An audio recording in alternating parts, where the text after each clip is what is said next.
carte na bango ezaki barondima élection ya Chadar.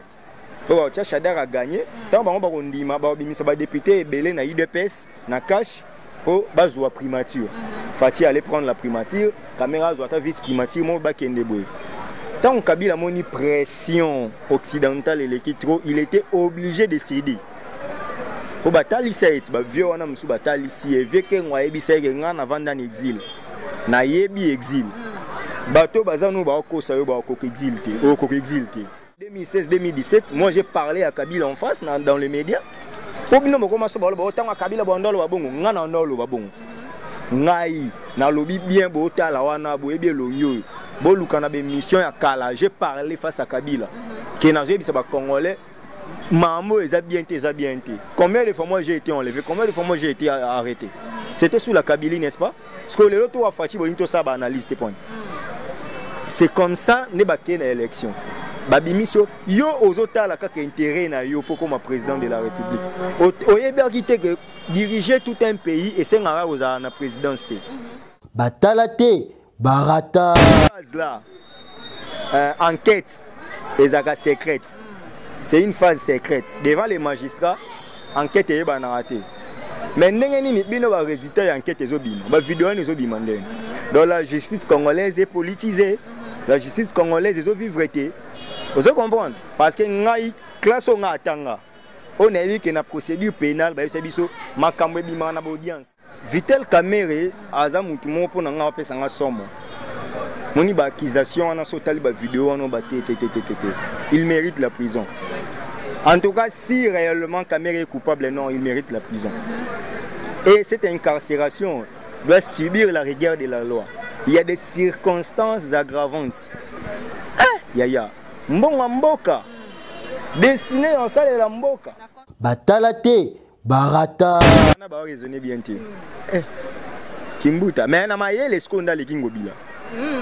Na maye la mutu, ale kingobila. Ngobila maye lete. Ngobila ça des règles mon qu'on a évité tout trop bien ngoni. Yo ebisi ba ça la confinement pendant 4 jours. Après 2 jours, ba ke kosomba biloko olia. Parce que 4 jours na Congo ba ça la 2 jours ba kosomba biloko ba zombongo. Et puis ba zonga sous 4 jours pendant 3 semaines. Au moins que tant que ba mesure na yemo en raisonner. Cité Sengobila. Au niveau vendredi on a ba kenda ko welela ba gambela ba zan. Chaka muta corona mo na zan. A pe ça combien? Ba tana ba pe ça combien? Zo muta corona mo na gambela. Muta corona mo na liberté. Tchana zigida. Donc muta propager corona na Kinshasa Zangobila.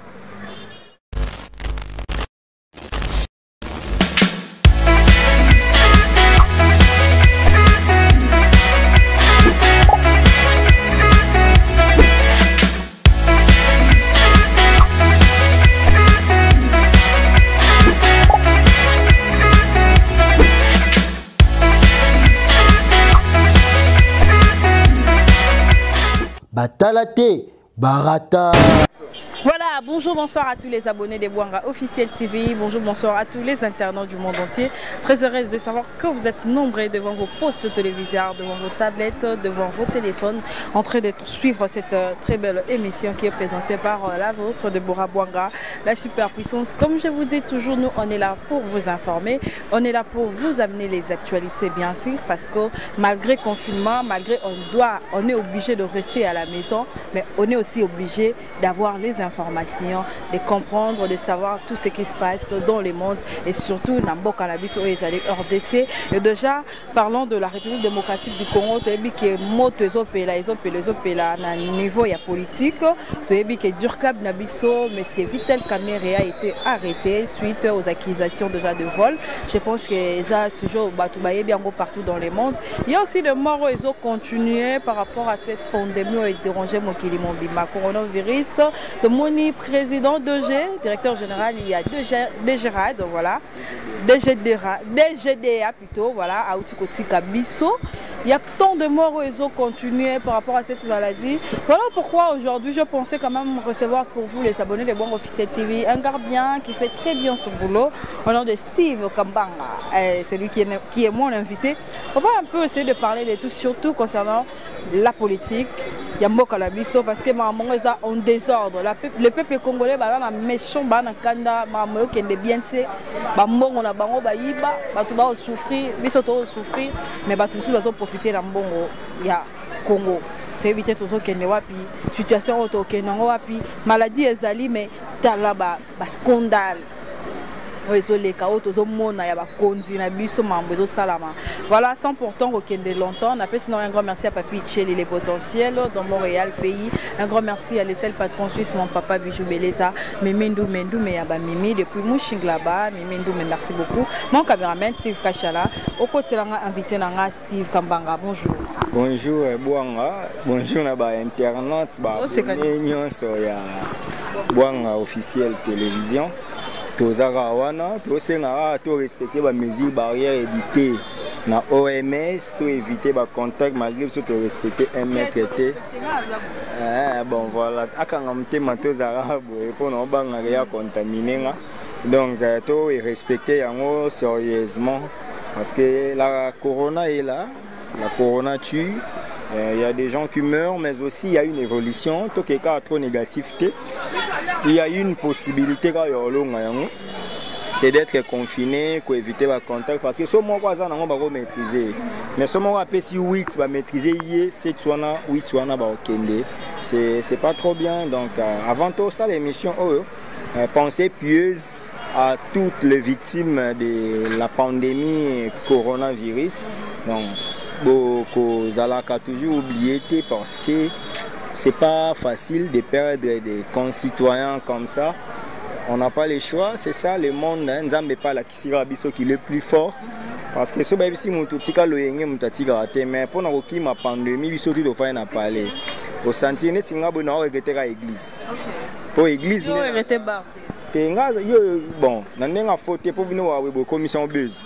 Ngane tozala moi trop. Nde tozala moi trop oyebi ke nga bar ya trop te. Donc nga za mutu moso moni nga na bar, c'est que na bar na ero sa musala. Donc si tu vends na ba master pour na mutu, na mo santu te na parfait to si ça rappelle boulot na ba boanga to vandi, to ko moi jito mela, ça peut arriver mais je ne suis pas dans une vie ya ba bar na bi pété ba sala ngo ba mabe mais tout est permis, tout n'est pas utile. Moi en tant que chrétien, je ne peux que prôner l'évangile et surtout dans l'évangile éternel. Saine doctrine et prima moi trop parce que n'est ça la bémission bo photo e ba mon fa bémissa ba identité na e moi je suis chrétien mais ça la bémission politique pour besoin de que dans le monde de la politique il y a toujours des mensonges, il y a toujours des choses compliquées, de vol, des choses bizarres hein, ouais. Surtout vraiment le monde de la politique apparemment sur les politiciens on montre moi il va faire confiance. Ça c'est plus en Afrique même dans le monde mais le vrai problème est que na Bible ba lo banatindi bino na milliers ya ba loup bino boza ba brebis. Mais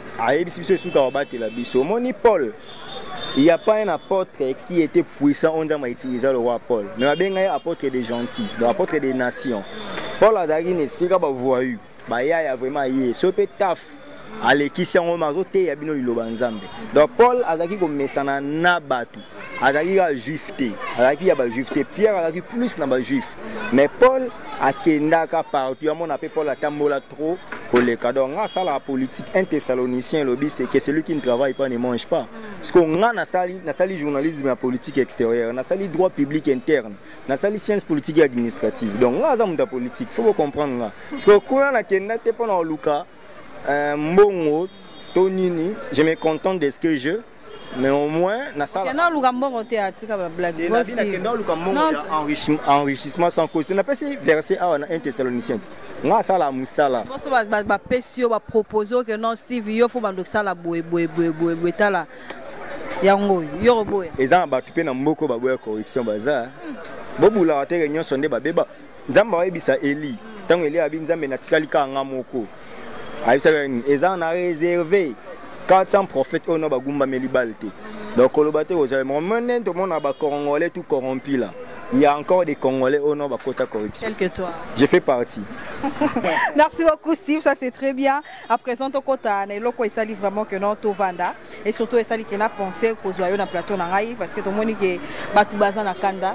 Laisse-moi le dire, batu bazan na kanda, comment ça ne va pas déjà il y a une maladie avec kangi mokili mobimba mais à part ça politique na biso ezokende en désordre.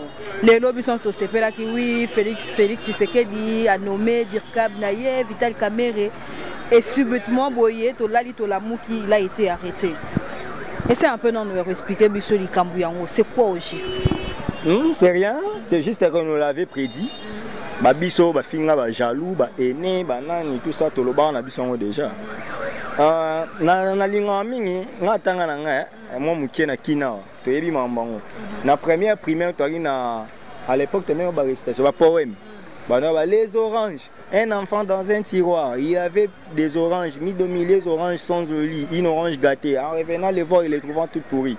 Donc, moi quand il y a malade, monsieur Tchongo na bambou, Mabe est dominant. Félix Tshisekedi paye la traîtrise. Il a été traître na banderonaye, c'est normal qu'il les subisse. Même au Yossala, il le fait juste pas se pélisara bateau bazo croire naïe. Vous comprenez?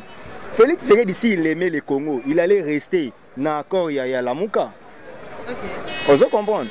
Comment bino boko zo pays bosu constitution bo tcha mupandi pour payer tambola na ba accord. Sko lelo ceux qui ba mrambo ezokoma. To condamner ben individu point. Condamnons avant de commencer à condamner les conséquences, condamnons la cause. Vous comprenez? Toi c'est quoi la cause? La cause, c'est la trahison. La trahison, Félix Tshisekedi avait préféré quitter ses siens. Les Congolais, ils ont posé Kabila à Lumwanamboku.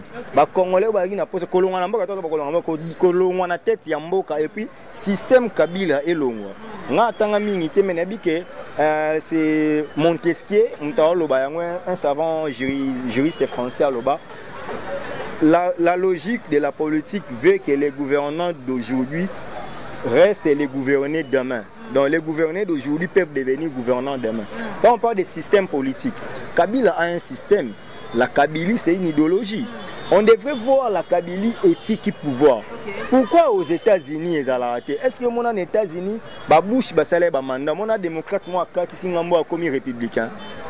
Pourquoi les Congolais ont la constance? Félix Tshisekedi a mon avis bien que le peuple ligné dans Kabila. Mais Kabila peut corps de coup à Félix Sarina la Moussaï. Vous comprenez? Parce que dans Genève, la vidéo, on a des commentaires. Avant de finir, on a une vidéo le 29 septembre 2018, triomphal. On a un leader, il y a la mouke d'Aranan, Félix Tshisekedi d'une opposition. Ou à l'Obaka. Tant à l'Obaka, tant que tu as un candidat moko.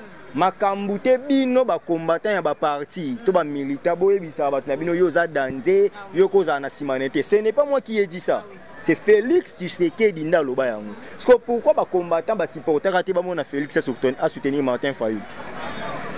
Donc oh yemo loba yango mabe banda kuna na Genève. Tangu ya loba que non je retire ma signature. Mabe banda ka wana. Amona ke ko soutenir Fayulu soki opposition ke mobimba. Ba bingana Kabila. Bango bagi na cop na bango na primature, mutaela ki cop Vital Kamerhe. Vous comprenez? Vital Kamerhe na cop na quand même. Pour na prouver pour tout na yo zala ki tango ela ki cop. Preuve eza que tango baki ko pesa programme à 100 jours n'échanger bando embeleni. Kamerhe coaché, ba benye 10 match, il coache en quoi? Vous comprenez? Déjà mabe bandela wana. Na ke mo mbangu balongwe wana. Ça bien pour te comprendre. Ba retirer signature bango mi balé kaka. Na lobango bambale be na be mission que Kamerhe mtasala ke Fayulu bima candidat commun. Pour aboyaka ko voter ni Fayulu ni Tshisekedi a voter à Matungulu. Parce que voix Matungulu na Fachi ne bimisa Fayulu candidat commun. Pour Fayulu les gars na deux voix, Fachi une voix, Matungulu une voix, Kamerhe zéro voix. On Kamerhe est boutiqué pour son intérêt. Tant à Moni Félix a commis moi mécontent. Tu bien on va Raymond en français. Osa regretter mais na moi tu n'es pas trop content mais osa wana. Aïe ko beta yo muto aza battu. Ah mon cher, yo vraiment te soutenir Fayulu. Ah ba tactique eza. Ba retirer signature. To ba retirer signature be ko sala ko na bango na Nairobi. Il y a un prophète wana obo après Dizaka makambo oza après Dizaka ke mboko ko bonga. Parce que to komi inani na ndambo mboko ngo yebonga te pon. Ozo comprendre? Ezalaki cop. Na cop wana ba komi o avec ou sans machine à voter tokende. Alors que tout le monde savait ce qui était caché derrière la machine à voter. Ozo mona. Carte na bango ezaki ba ondima élection ya Shadar.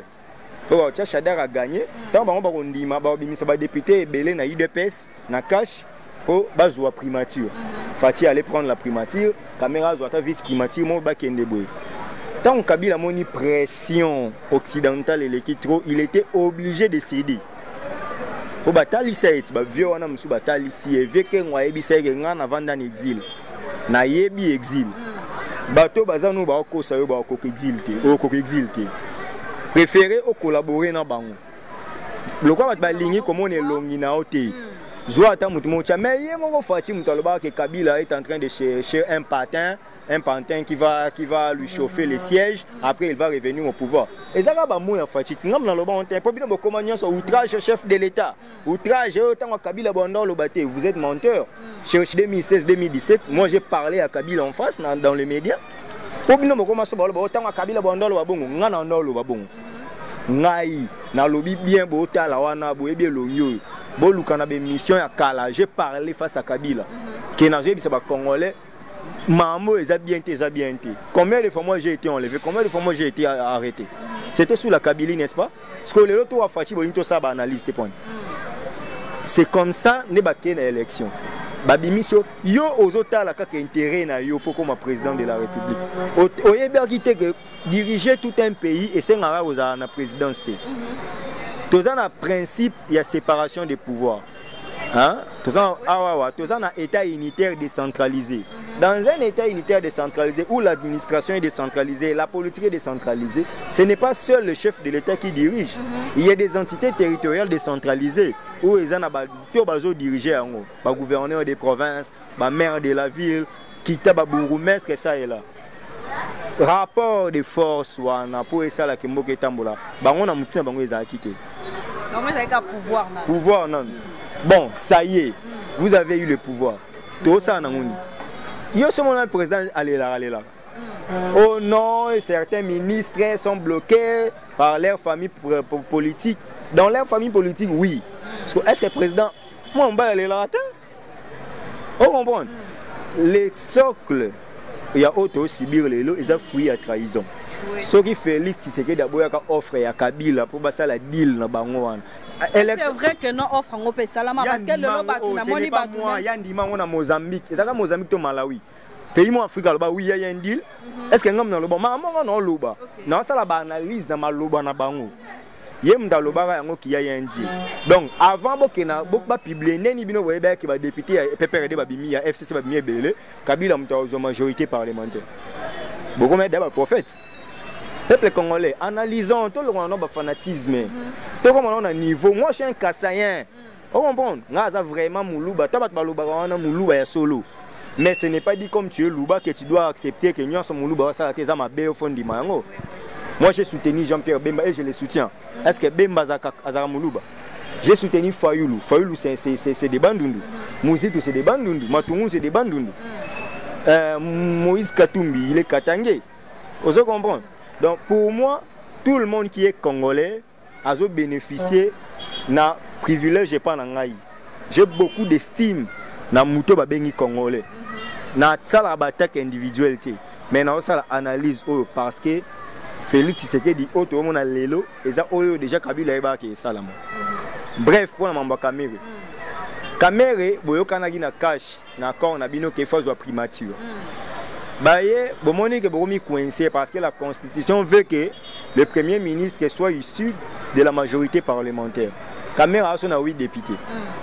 So basé belé ba 10. Ko botali bino o cash bo son 32 députés. Moi bo bimisa premier ministre kuna ezate. Caméra ya na cabinet. Voilà encore un problème.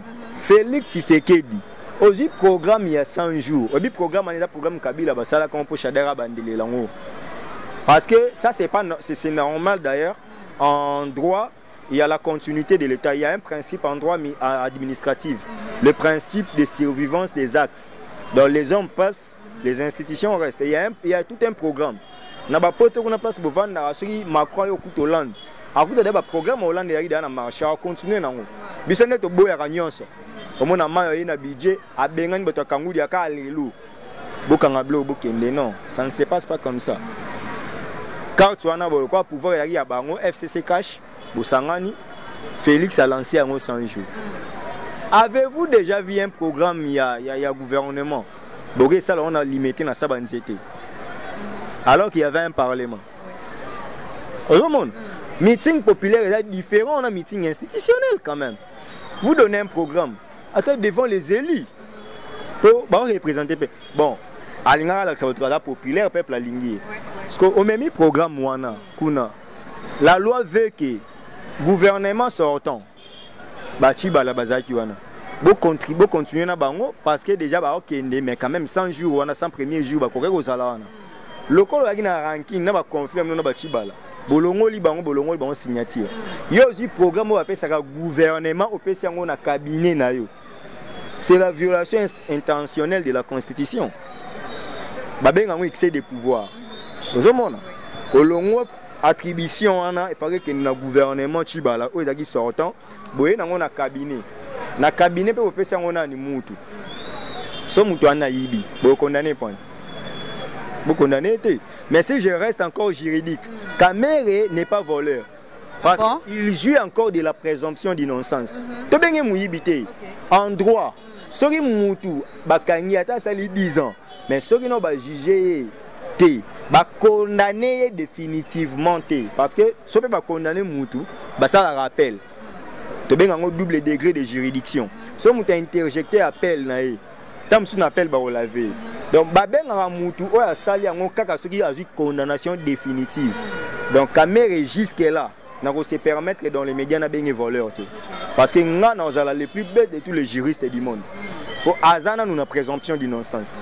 Mais surtout, nous avons un angle politique, Papa Veka, Atayo Moko. Oto Kawana vraiment. 400 millions! Non. Oui, bah, somme, on a eu un somme solo tonen. Na Congo on a Deborah Bouanga toza ngata plateau. Ce que ça plateau moi y a bien, il va coûter biso combien? Avec $500 déjà. Hein? Non, déjà ça 500 peu mouké. Donc tu peux ça biso to bito sali chaîne. Tu as besoin de $5,000. Mais ce que moutou $5,000 ande ba bete la ndembo. Donc papa Kamere. Oh na mo na wana. Mais déjà dans tout ça, Koyoka Yokoloba, apparemment, même les vols, les vols de VK, aux autres sanions sont à Félix. Apparemment, il y a des soupes, il y a Mambo, il y a des attaqués. Parce que entre frères et amis, le choix est clair. Il avait quitté ses frères pour ses amis. Félix Tshisekedi. Qui étaient ses frères? Ses frères, bateau va mettre en opposition. Abenga Martin Fayulu, c'est mon frère et frère. Mais n'est-ce pas aussi Kamere est pas avec qui est en opposition? Ça c'est vrai? Non, soyons sérieux. Kamere c'est un mot boutiste. A travaillé dans le musée Kabila, a travaillé dans Joseph Kabila. Kamere a eu opposition. Déjà, va te belé bandima non quoi en opposition. Déjà comme ça au salon. Kamere était dans ligne. Na accord il y a cité de l'Union africaine. Il y a Edem Kodjo au Koufa, Edem Kodjo de triste mémoire. Moi ni ba ça ma bien au Congo. Faut pas kendara. Et puis Edem Kodjo Koufi. Kamera kenda dialogue Edem Kodjo. Ba babo ya kanguti. Juba ba na dialogue wana likolo na biso et sala soki éclipse soki nini. Donc déjà bien té. Kamera tikala ozala profitable en opposition té. Yemoko Félix Tshisekedi ba no linga kamera. Bokomi ba camarade pour on a qui cop tolia. Mais ba master na yo, ba vie na yo, ba tuna yo, ba wana ndo comme obenga ba bandoki. Et bien que Félix s'est permis na photo abe na zaki na bande ko na ndoka so bande ko nzika ba bandoki. Yemoko combattant benga ba combattant ba. Non. Wana ba combattant ba sens mususu. Faut pas tout mélanger quand même si. Est-ce que tu sais que d'accord benga ba combattant? Non mais des fois qui il y a des combattants à préciser qui peut quand même il y a des combattants et des combattants oh ba ça la makambo na registre combattants. Pour y a benga Kabila malade, Félix Tshisekedi ba vidéo ezali. Abi le Congo a une maladie, cette maladie s'appelle Joseph Kabila. Yé mon roi une vidéo même maintenant circule sur la police to so bundela bino so to longoli mutu ana bino boko ma pouvoir. Lui il a attaqué Kabila na mboko. Parce que yeso ba attaquer ba combattant bande. Ceux qui ba combattant wana o ba attaquer ba combattant ba. Donc lui-même c'est le premier de combattant ba. Parce que yé a attaqué Kabila. Oh lingi ba so te ko sam ninga te. Pourquoi yé tangazo attaquer Kabila eza combat. Ceux qui ba attaquer et comme ba combattant. il n'est pas fait pour supporter aussi. Ça, je dirais que Kabila a un esprit. Il y a une expérience, avant de sa consultation par Joseph Kabila. Sur ce point, on a payé la Vital. On a top Congo, on a propagande. Bon, on a dit que ça la musique trop. Vas-y, que lui n'a pas l'expérience. Mais on a aucune expérience avant de oui, tu vas nous consulter. As un consultant permanent. Même les gens Steve Kalala, oui, Kachala. Oui, bité Kaloba bongo. Donc, yemora loba ke as une expérience té Kabila mutani abana Congo mutani expérience au dirigeant Bogaka Joseph Kabila. Donc biso nyonso mo. Même Kabila pas à la expérience té ba pesa quand même pouvoir. Wana loba parole. Il y a Félix Antoine Tshilombo Tshisekedi, actuellement chef de l'État. Actuellement chef de l'État et aussi na monique kotambola na nzela to mona bato ba osepela. Oui, bon mona qui est échantillon, mais le lobo mona kangisi azali proche na ye, aza déjà na prison et tout consort. Arrestation déjà, il y a Vital Kamerhe. To moni ba somo yo et bimi. To moni ndenge même na moni vidéo moko pour ne pas que l'action na télévision, ba tout na ye, oyebi som oyo. Oui. On peut ça qui a on a oh boy. Par rapport à tout ça, on doit voir que Batio déjà va sur au pouvoir, mais que ça canana mbongo ya Congo, ya mbongo ya peuple au colo banane. Ce qui babi Félix, c'est que dit mtakangisi caméra, c'est un dictateur. Non, voilà le peuple congolais de c'est que Facha est un dictateur. Ngana ko sepela boy ça que justice né. Bien sûr, justice. Toke nango wana, mais est-ce que esengo ya peuple donc c'est bobi que Facha kangié, c'est que Facha est dictateur. Vous comprenez? Donc ngai na bi que justice mutu et kangié. Ce que justice est kangié, le la bazana on a phase inquisitoriale. Moi je condamne la justice congolaise parce que dans cette phase là enquête les actes secrètes. C'est une phase secrète. Devant les magistrats, enquête est raté. Mais il y a un résultat d'enquête. Donc la justice congolaise est politisée. La justice congolaise est vivretée. Vous comprenez? Parce que la classe on a vu que la procédure pénale, c'est une audience. On a un tribunal. Si vous êtes devant les magistrats, phase zone est Vital Kamerhe aza mutu mo pona nga pesa nga somo. Moni ba accusation na sotali ba vidéo na ba il mérite la prison. En tout cas, si réellement Kamerhe est coupable, non, il mérite la prison. Et cette incarcération doit subir la rigueur de la loi. Il y a des circonstances aggravantes. Yaya, mbonga mboka destiné en salle la mboka. Na compte à moi na mort 10 millions. Nanda kubotomoni déjà photo ya neveu nae na moi na nazo sakana 1 million. Si cela est vrai, non mais franchement, tes caméras ne méritent pas même la liberté provisoire. La raison pour laquelle deuxième fois on ba boy liberté provisoire na. Requête soit na ba boy ngo po akoripe ko bim bon raison ba boy la ngo ezaka c'est quelqu'un qui pèse dans le régime akobi mapé à sali ki abu mapé banquette banini. En tout cas, ce pays n'a pas de chance. Mais bisoto bundara pour faut pas dire que non, ce pays n'a pas de chance. Faut pas dire ça. Non, faut pas dire ça. Non, moi je l'ai dit. Oh, il y a battu beaucoup de famille malheureuse, famille maudite, mais au lieu de l'Onyanzambe. Ce pays n'a pas de chance. Moi, Steve, je l'ai dit. Tout le l'Onyanzambe. Tout le Nzambe pour sortir Nzambe na Congo. Malédiction Congo banda depuis colonisation. Comment un État comme l'État congolais beaucoup plus un individu. Congo tozaka lupangu ya Léopold D. Alors que baninga ba bénéficiaire de ta colonie mais biso to banda individu donc parcelle à mutu. Ozoma la place yombo banda. Et puis le peuple belge na poto kuna na Europe ba banani. Ozoma dans la Belgique parce qu'il y a la RDC. So tant une histoire moi je suis italianisant en sala latin, so tant même une histoire moi les Gaulois en Europe bazaka banani. Na Europe ba pousser la ba grec, ba romain, moi muké na ba franc. Ba Gaulois na Europe ba barbare. Ozomon. Lelo yo. Yo mo ya RDC banda na ces pays n'a pas de chance pour moni raison nga lingason na bili kam na nga ces pays binoté na justifier yango. Les pays n'a pas de chance, to luka nzambe asala biso grâce. Parce que un individu le roi Vital Kamerhe asaka na mbongo ebele boy. Oh mbongo wana ba congolais ba kufa na coronavirus pour na ba respirateur exaté ba soki 50 na otolanda en hôpital di 51 abandonna leur triste sort mbongo wana so basala ki yango pour na mboko oyo elingi sala mabeto malamu soko ozwi image wana ya ndeko wana olobi oyo azosala soki foli na 1 million mais l'indiscrétion tue bwani abombaki yango te namoni sous vidéo moko aolakisa mituka na parking filmer mituka facha otambola nango nga mpe na nango tout ça. Mais Daniel Massaro, à mon avis, a conseillé, a chargé de mission dans le ministère à budget. Donc un fonctionnaire de l'État, au bango pour un budget pour un bon et bandé au big maté, mais il y a déjà un bon et belon dans un bon petit mec Mukeba il raison. Na yamba une émission dans le bar qui caméra autonga na Nyangwe 263, 261, 263, 267. Bofinga e nyonso bofinga est-ce que lelo bondimike na Nyangwe ezarabanda ku ya caméra. C'est pas normal. Ça la merveille na Mbinza 1,800,000. Mike Mukeba ya loba une émission dans Afrique Info. C'est quoi lelo qui a raison, qui a tort.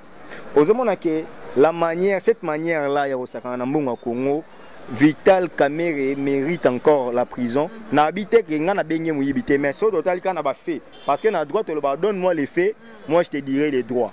Ozomona. Dans le cas ba fait wana nyonso zo sangana na on discute d'abord sur les faits. En tout cas, si cela est vrai, il mérite à la prison. Et ce qui est na confirmer yango ceux qui va juge va condamner mais connaissant aussi la justice pour bol ba fati munda kangisi c'est que fati pas na capacité ya kolimisa et le ko pe ko za distraction. Ah bon pour ya ba soupe bazolo ba déjà que ça distraction mais distraction oti na niveau to so komela to so mona ba preuve bon to so mona déjà ti na ba niveau to benga to ebi moko ya Gédéon Kyungu Mutanga na Katanga kuna lia batu cannibal Akima Moro, mais jour au zone à Bayambaye, au bas retour triomphal. Ndeko Eliezer a yebisé une émission, comment foutait $2,000 par semaine. Un rebelle à aller à Akima Zonga. Vous comprenez? Roger Lumba la genda M28. A Zonga na Mboko, a comment Mtakabir. Tu es bien beaucoup de fonctionnants. Tu comment na maman Mutba Kenya, Dio Mindonga là. Bon, lui au moins c'est la grâce présidentielle, tout ça, mais il a été aussi condamné. Comment on a fait na droit à tabac ko brandi ba fait ba ngisa bisoté. Ce titre tout le monde a intime conviction ya juge. Tout le monde qui va condamner avec ba preuve. Toké à quel appel ba rejeter ba condamner les sous là on dira oui. Mais on a déjà son azoti dans la position on a pour la juriste. Mais c'est aux gens na politique à Kamerhe non ba kangera. Voilà, bakanga Kamerhe, je pense que tu vas dans un sujet parce que tu as quand même na sujet photo lobela. À présent le coronavirus est contagipé dans le biso et déjà tous on a des grands morts sous il y a des grandes personnes qui balé côté biso pour citer les noms tous a déjà na bon avant ba mort wana to so la non sujet to moni Alexis Tambwe Mwamba a sengaki congrès mais cours constitutionnel et boyi n'habité refus na bango par rapport à quoi bon on a bitumba droit on a bitumba droit Alexis Tambwe Mwamba il a un profil que tout le monde connaît. Hein. Après ça, autorisation va bombarder avions civils. Bakoufa, hein. Tambwe Mwamba n'a pas un profil, il y a bien à diriger Mboko. Besoin de roi Tambwe Mwamba, botier na Sénat, ou à la successeur constitutionnel, il y a chef de l'État en cas d'empêchement. Ce mouton est moi dans criminel. Pour vidéo et bon, il y a un dossier, on a procès en Belgique, on a plainte en Belgique. Mais quand on les cas, malgré les propos tenus, ça n'engage que l'invité. Bon, ça va tout de suite émission. Non, vas-y, continue. Est-ce qu'il y a une émission? Non, allez-y, Doba. Non, comme le dernier, ça faut. Ah, comment non, 4 émissions. Non. Il y a une boîte, somme d'ayambia zobanga siliki. Tranquille, nazongi siga bato bota la biso. Tambwe Mwamba vidéo ani circula. Nenge ya tina ba bombarder avion wana. La preuve en est azana na Belgique kuna ba fundaye pona mambo wana. Tout le monde sait que Tambwe Mwamba c'est un rebelle na RCD. Ozomona Les là, ça kabiliste. Bah, ça l'intérêt na bangot.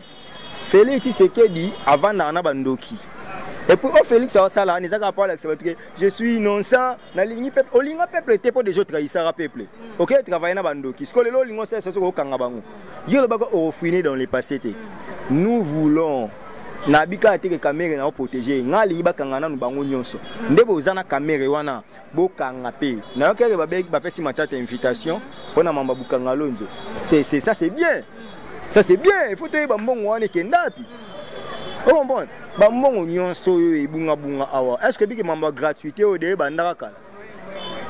Mais bambongo na bandoli yango. Félix pe lwa ebe kani na mbongo te yo sala gratuité o. Asala ki yoka po azala azwa popularité, yango ba odiembela na corona poto koya na année blanche. To koya na année blanche te. Bana bakotanga. D'abord on est mundu basali encore on est usango Chine. Odiembela. Ah, pour ezate. Net na université. Ozande watanga na Inikin. Na Inikin déjà ba watanga te banda novembre. Normalement ko ba banda na février. Na février na temps ba banda ba prof te ba prof. Ba boyi ba na grève. Ta ba prof ba na grève coroné Fatima che. Ah mutema ya merci. Pour niveau coroné sauvé. Pour année na Inikin déjà de blanche. Yebisanga banda novembre ti na avril botangité. Ce botangi na mai année sur juin mambo sali session na juillet le 31 juillet année académique ici là so yebisanga bat botanga ni 2 mois pour na juin te ba cours il y a 120 heures déjà commandé na basuka ba cours même il y a pour le cours le plus pondéré à 120 heures au moins ba cours à 120 heures ba cours à 90 heures ba 90 heures et si là déjà dans le temps au avril au ba cours à 75 heures de sili bakoura ba 90 heures pèse aussi là. Donc elingo la kisage tamwe mwamba nazonga na question na tamwe mwamba alingaki Alexa Félix keneza boye. Tola pour cette longola yo. Gloire à Dieu pour Fachi, ba côté était la cour a dit les droits. La cour a dit les droits. Moi je suis juriste et là on peut commencer à passer. Tout le monde va comment les canadiens va comment constitutionnaliste. Ah politique à Congo. Attends mutasala droite mutasala bois ici, mutasala forage, oh maçonnerie, le quoi comme la politique, soit commis dans Teva. La Constitution a dit, l'article 79, boutique la matière na batunango. Moi j'ai fait les droits constitutionnels. La Cour a dit les droits et les arrêts de la Cour sont opposables à tous. Le quoi là je suis un Congolais. Je sais que cet arrêt-là est assurant. Moni Fachi a gagné l'élection dans mon côté. Et là, il vend ça Fachi dans le arrêt à cour constitutionnel. C'est comme Kabila en 2011. Même en 2006. Ce les gens déjà arrêt wana. Et vend d'ici. Le cour constitutionnel le bique arrêt ni congrès est inopportun. Pour tout ça on a moqué puis yo mon papa Alexis. Dans le bâti. Fachi a le confinement. À l'obit, base à la 20, c'est si que monté. Tant qu'il y a bien à battu 608 dans la salle, moko. Yo moko au bout comme il comme mutuna yo. Président, yo mozo yo kaete. Boye ko désinfecter place on a 900 000 dollars. Tout ça sérieux. Ko bozika ba javel bo l'exabo. Ah moko nzambe. Na nga kimbuta te mais tout ça me la pour na moko. Ah non, botika ba jeko. Na bina kimbuta te pour ya loba mboko ko bongo. Voilà moi ba tusi ba comment aller la kimbuta zo. Wana ba raisonner bien te. Kimbuta mais na mayele skonda le kingobila. Na mayele mutu ale kingobila. Ngobila mayele te. Ngobila ça be règle moko na habité so to benga oni. Yo ebisi wa ba sala confinement pendant 4 jours. Après 2 jours, bah que ressemble à Bilo Rolia. Parce que 4 jours na Congo, bah ça la tête 2 jours, bah ressemble à Bilo Rolia. Et puis bah on a sous 4 jours pendant 3 semaines. Au moins que tant on va mesure on a moins en raisonné. Merci beaucoup. Quand arrive ça va trouver qu'il y a confinement. Pour annoncer au jeudi confinement banda samedi cité Sengobila. Au niveau vendredi on a ba kenda ko welela ba gambela ba zan. Chaka muta corona mo na zan. Après ça combien? Batana va appeler ça combien? Zop muta corona mo na gambela. Muta corona mo na liberté. Tana zigida. Donc muta propager corona na Kinshasa za ngobila. donc ayebani mambo sala raté mais ba mibali kimbuta mtopona zate. Merci beaucoup. On a ligana lo babwe congrès wana et salami bien ndenge salami te. Et puis la cour doit expliquer so ba sala congrès wana le quoi toi un état d'urgence sanitaire parce que toi un état d'urgence normal te. Un état d'urgence toutes les institutions quoi parce que le président de la République est une institution. Aux hommes, ce n'est pas la présidence. Moutou, président de la République, est une institution. En cas d'état d'urgence, et comme on a pouvoir exorbitant, institution. Mais ce n'est pas le cas actuellement parce que c'est un état d'urgence sanitaire. Ce qui va moniquer, il ne va pas convoquer parce que normalement il ne faut pas prolonger le confinement. Pour déjà, il faut qu'il y ait les 18, les 20, les 19. Mais déjà, Gombe, confinement, il y a déjà les 19. Au moins que je me trompe. Le 20. Déjà, il est qui déjà? Le 20. Le 20. Alors que le confinement total, il va annoncer le 19. Déjà, il y a un problème dans l'administration. Parce qu'il y a un problème de l'application de la loi pénale dans les temps et dans l'espace. L'application de la loi dans les temps posera problème. Parce que le confinement général fait le 19, mais il y a le 20. Alors que Baza incline à Katia Kishasa. L'accessoire suit les principales. Soit il faut voir si c'est le 19 là. D'où le col est ici là. Il faut prolonger quarantaine. Il y a ville à Kinshasa. Et au sein au Congrès, cette fois-ci, il va traiter comme il y a une motion, donc, Tambwe Mwamba, na Mabunda, baza na carte na bango, pour baluka bakou isa Félix Tshisekedi. Donc Félix va vivre na crique. Donc na vivre wana, ba collaborateur ne oya benga ba bandeko. O bato la muka ba koma bandoki. Siko bandeko na ye wana nde ba walinga balia ye mo ndeko na bango. Wana eza guerre à famille, biso bandoki mo to kota ngo ezate. Ezate. Merci beaucoup. À présent to cité na sujet oyo na baki ya liwa ya bandeko na biso. Tomoni liwa ya Monseigneur Gérard Mulumba. Atiki biso na coronavirus okolobani par rapport à la disparition et aussi liwa ya Deo Rungweza, il y a directeur général, il y a DGRAD, voilà. Déjà Deo Rungweza, il y a DGDA à Kufina Corona. Abande Robela déjà, Banda Kala, a oumeli mana maladi. Yeza on liwa na ye. Pour na Congo ba tunyo ba mo kufa mira corona. Nous sommes liwa malade déjà sur corona. Bon on a ko présenter pe ba condoléances té. Oh, na oui na moni ka kufi. Bon na obligé à présenter ba tunyo ba kufa na Congo na présenter ba condoléances. J'ai appris comme tout le monde qu'à Koufi. Donc à Koufi, le tout puissant de Rugwiza. Celui 18 à Banda Kabila Roma président Ambogo. Sinon n'a Koufa na DGDA. Donc le tout puissant, Moutalongola Kete, ba syndicaliste ba là, ba ça nyonso. Il est là, il était là ben à Koufi nae. Yo c'est pas non. Ba c'est pas en liwa moutou hein. Mais Amanda Sali 18 ans pour non de se déranger, Mais quel est ce pays au retraite ces alagati? Pays ni sko yo nangande to si sabwe. To si sabanchigiti. So ke luka musana fonction publique bi ba compliquer ba tu. Sko po ani to ko linga bango kaka. Retraite na Congo ya raté. Tambwe Mwamba, plus de 75 ans. Azo Rivaz à la carte président de la République. Au monde. Zoa Charles Mondo Simba akufa député Kyungu. Nkolo le roi yé. ACP la pour bâtir une société nationale chemin de fer. Si le lopé va exécuter avant dans la parole à la TV na bako. Poni batika ba basate. Biso auto tangi na ba famille ba pasi ba nini to bunde msuna ba mbongo no ya salaire. Ya YouTube bina zonga université na tanga. To tanga meso ke na koluka musala we poni balinga ba gente. De akufi akufa c'est normal lié ça naturel.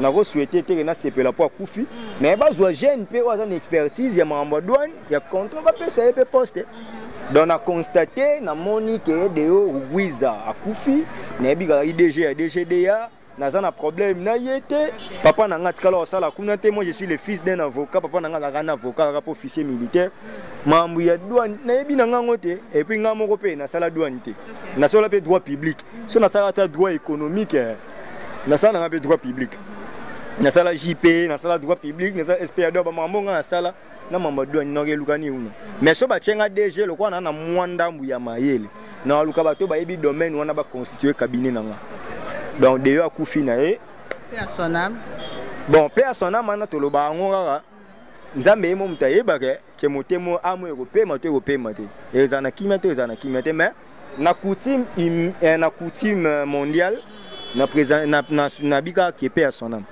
Pourquoi c'était ça ici on me paie à son âme de amnésie paie. Yo quand si maluma lunde to a to le paie à son âme on soit pépé. Mais Monseigneur Gérard Papa Leki moi na suka te nga una ozo ega Leki ya Tchenchi Sekedi akufi na coronavirus. Ce qu'on a le coronavirus ngo ebomaraga batu o ba rapemeni afati. Jacques Ilunga chargé de mission afati. Vient na biso bâtonnier maître Mukendi yango bande kwa son excellence ministre Akasia pour madame Akasia la mutakashi mutayi DPS bango kande bazwa corona lelo yo il s'appelle encore comment Monseigneur Gérard Corona. Il y a un suspect. Pourquoi Corona ezo bomanga bandeko cabinet ba master ya fachi na habité ya facha na Corona.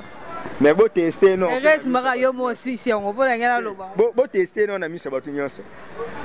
E bo ye mo rezo soite zo zwara ya zo pesa raba. Nani nanda kuna yo ba zo Corona yo mo zo ngoto. C'est très bizarre, donc vidéo ti manga lisusu. Mais nga ya vidéo wana, vidéo président de SMP. Nga za de renaissance. Na kana na yo likolo ogei na yo équipe kabwana. Pourtant ba we biso boyoka na ondima oyoka na te. Yo osa biso je. Lokwa kuna bino ba mosimba yo boyoka na to lingo ko se victimiser.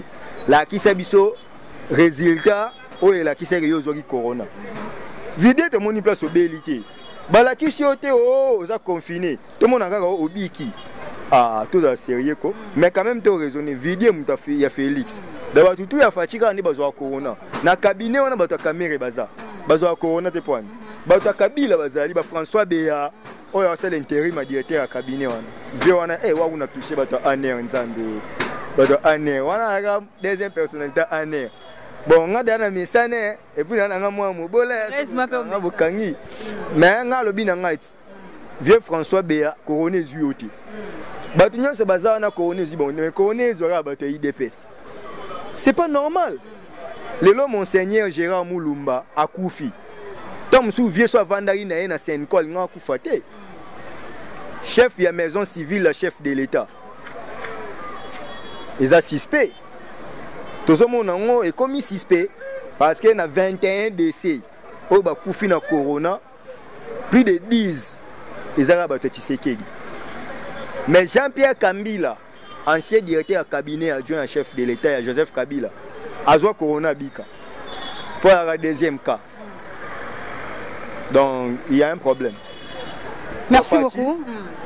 Aussi comment nous m'tangambouana mais faut la misu. Bande kona yo balingi yote. Parce que biso bandoki tozota lisa ok côté wana balingi te pas fatia balusa mukongo na bato bakoka kopesa eko po mai moni ba pesa ko po mai na pasi il faut raisonner bango lelo yo koma wana et comment bato FCC ne ba koma ba master na yo bato INC ne ba koma ba master na yo ba o musu ba koma ba objet ya ba insulte ya ba injure parce que désordre na kati ya IDPS to ba te IDPS la partie présidentielle. Paul Chilumba lo bakabunda ko suspendre ngate ngane toza nommé na ordonnance moko to kabun fils moko abistati na biso et yebi président intérimaire te Jacob ya bien que CG non on a parti mo poto lo batanga fa donc désordre na niveau moko to ebité donc bo bongisa bino pe bata IDPS besoin de fachité au lieu de préparer les 2023 bino boswa na rara bino mo bozo finga na bino mo pe bozo finga batu misusu bo finga ba partenaire na ya FCC bo finga ba partenaire na ya INC bo finga ba opposant na na Lamuka bo finga ba résistant ya Pareko batangbanda donc bino mo ba IDPS seul contre tous bino banani ça c'est pas un parti état donc corona oyo Tommy Batela.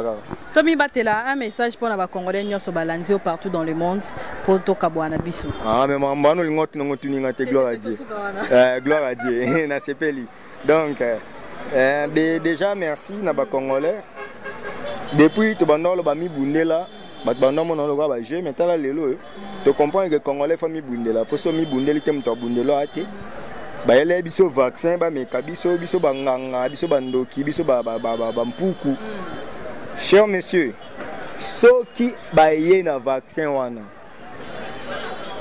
boya vaccin wana soki bani ba forcer au sala légitime défense to boya vaccin wana elekate soit soki ba lie mbongo po ba tester vaccin ba député ba 500 ba sénateur ba 108 aujourd'hui ba membre gouvernement ba 65 baza déjà c'est ebele hein bosangisi na ba cabinet banani ba komata ba 2000 bozui Joseph Kabila numéro 1 à FCC Félix Tshisekedi to Jama Kabundi ya cash bozui comment nani susu Kamere na INC bozui bato na nyonso bozui bato basala na présidence bo pesi bango na vaccin essaye tozeli bango après 2 ans so to moni que vaccin là c'est bon après bo pesi Martin Fayulu azali ça c'est le président élu hein 62% il mérite beaucoup de respect et Martin Fayulu a otala moni muto azaka na raison soit moni bato ba wela moni histoire ya Salomon ya wela mais asui chance te bato avitika papos 8 tika la moni kana bundi mingi na pema nzoto passe pe problème les animaux première round babeti yo sur la deuxième round o bando yanga yo za bwana atani ni na mama politique c'est un terrain où on a épargné yo donc à gagner élection que tout le monde connaît. Et puis ce qui Martin Fayulu a silencieux, c'est parce que na kata de on n'a pas des ordres comme si pas balobati. Bise fait aux accords. Actualité moi ezotalika actualité na loba ngati. Oh ba bengi yo pe boy no loba net open na boy na ngama loba. C'est parce que tu as insisté. Natalika bon boanga pe une fille polie, une fille à travailler bien par rapport au profil na yo, bon to loba kaka. Parce que moi ni ba émission to boy akaponi il y a certaines vérités que tant ozo bimisango ils ont créé le mon problème. Donc comment ya mo bo vandi pe ah non lo banangati. Autant la skonit na minute o mbo swimbo mamba tambo mamba na fachi. Non côté là nan.